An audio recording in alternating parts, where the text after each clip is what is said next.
To access your shortlist, simply click on Shortlists and you'll see a list of all the shortlists you've created. Let's go to Demo List 1.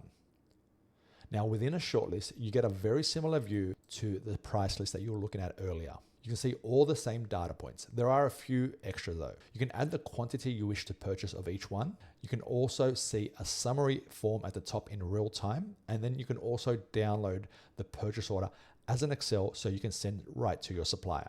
Let's start playing around with this. Let's assume we want to buy 1,000 units of this one here. Let's enter 1,000 here. And now you can see this is a 6-pack. We requested 1,000 ASIN units. So we have 1,000 ASIN units here, which is 6,000 supplier units. So they can make up for the entire 6-pack times 1,000 units, 6,000 units. The goods are going to cost us $2,640. The prep is going to be $1,100. Goods plus prep is here.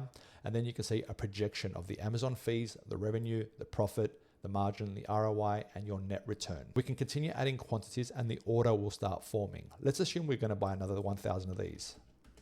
This is a 2-pack. So now we're looking at 8,000 supplier units and 2,000 ASIN units.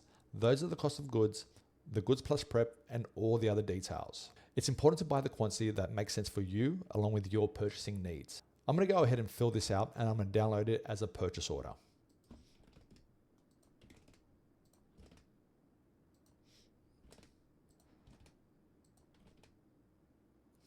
Now this order has completely formed. We can see that there are 2,580 ASIN units, in total 9,360 supplier units, and all the rest of the data is shown here. Let's now download it as a purchase order. Here's our order. All the details that we've entered earlier, according to how our supplier had it, is appearing here. And we see that we are ordering 9,360 units and the cost will be $15,489. Now we can go ahead and send this to our supplier and see what they have available.